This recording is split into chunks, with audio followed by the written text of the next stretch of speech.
Everyone, কেমন আছেন সবাই? ভালো নিশ্চয়ই। হ্যাঁ, আমরাও ভালো আছি।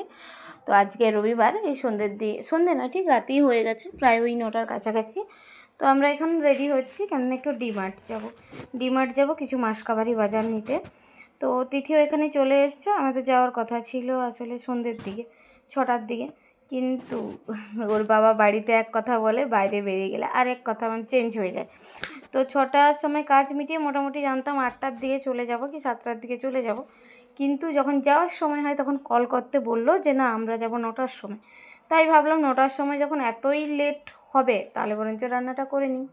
তো সেই জন্য আমি কিন্তু রান্না করে, এখানে বাবু ঘুমিয়ে গিয়েছিলো তাই রান্নাটাও আমি করে রেখে দিয়ে যাচ্ছি, কেননা এসে আবার খিদা লেগে যাবে। তো সেই জন্যই আর কি, 9টা গেলে আস্তে আস্তে তো 11টা বেজে যাবে।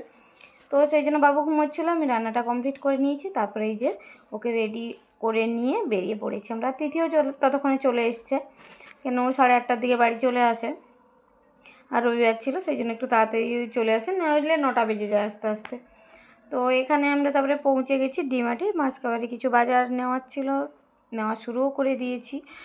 তো আমি লিস্ট নিয়ে যাই না, কেননা আমার এত বছর ধরে বাজার করতেছি তো মুখস্থ, মানে বাড়িতে কি আছে না আছে, শুধু একটুখানি চোখ ঘুরিয়ে নিই যে কি আছে বা নেই। তো তারপরে হয়ে যায়। আর এই মাসে সব বাজারগুলোই করার ছিল, কেননা গত মাসে আমি আর তিথি গিয়েই বাজার করে নিয়ে এসেছিলাম, কেননা অনেক বাজারই ছিল বাড়িতে অলরেডি। আর আমার হাজব্যান্ড মোটেও না বাজার বাড়িতে নেই, এটা পছন্দ করে না। তো আমিও তবু এক আধবার হয়তো কিছু জিনিস নেই, ভাবি 2 দিন পরে তো বাজার করবই, তখন নিয়ে নেব, ফুরিয়ে গেছে তো গেছে। কিন্তু ওর আবার এইসব পছন্দ লাগে না, ওর বাড়িতে জিনিসপত্র থাকলেই ভালো আর কি। আর ও গেলেও মনে করিয়ে দেয় কিছু কিছু, যে এটা কি নেওয়া হয়েছে বা ওটা নেওয়া হয়েছে। আগে তো বাবু গেলে খুব শান্ত থাকতো, কিন্তু এখন শান্ত থাকে না।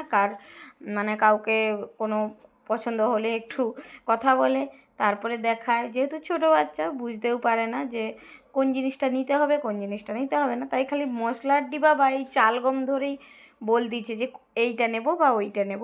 মানে জানেই না যে এটা কি কাজে লাগে বা এটা খেতে হয় না, কি করতে হয় জানে না, কিন্তু দেখে বলবে বাবা মা। আর এখানে ওর দিদি চলে এসছে, দেখতেছে ভাইয়ের একটু হাত বাড়াতে একটু কষ্ট হচ্ছে, সেই জন্য কিন্তু ও এবার ঠেলে দিচ্ছে, যে ট্রলিটাকে একটু ঠেলে দিচ্ছে যে ওখান থেকে ও যাতে হাত দিয়ে নিতে পারে। তারপরে এখানে বাবু একটু দুষ্টুমি করছিল, আর আমি তো দেখেই যাচ্ছি যে নতুন কোনো কিছু এসছে কি না, যেটা পছন্দ হবে সেটাই ট্রলিতে ভরে নেব। আর এই যে নিতে নিতে পুরো এক ট্রলি বাজার হয়ে গেছে, আর পুরো মল মানে অনেকটাই খালি হয়ে গেছে, কেননা প্রায় 11টার কাছাকাছি হয়ে গেছে, তো বন্ধ করার সময় হয়ে গেছে। আর এই পার্কিং এরিয়াটা দেখুন একদম খালি হয়ে গেছে। আমরা বোধহয় লাস্ট বেরোচ্ছি, না আমরা লাস্ট নয়, তার আগে পরেও বেরোচ্ছিল মানুষজন।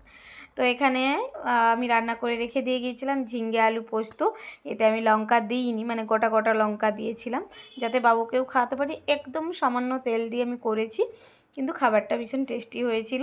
তো আসার পরে সবাই খাওয়া দাওয়া করে নিয়েছিলাম। আর এই ভিডিওটা ওই দিন আমি শেষ করিনি, পরের দিন করেছি, মানে পরের দিনই সকালবেলা। আজকে সোমবার, তো সোমবার দিন সকালবেলা ওই 5টার দিকে ভোরে আমি উঠেছি। উঠে এখানে তিথির জন্য পনির ভুর্জি বানাচ্ছি, ওর জন্য পনির ভুর্জি আর রুটি বানাবো বলেছিলাম। অ্যাকচুয়ালি মেথির পরোটা বানাবো ভাবছিলাম, কিন্তু আমার উঠতে একটু লেট হয়ে যায়, যেহেতু বাবু একটু কান্নাকাটিও করে তাই।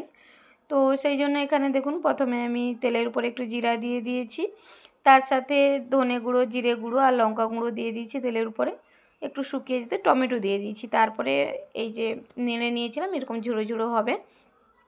এটা আমার মেয়ের ফেভারিট খাবার।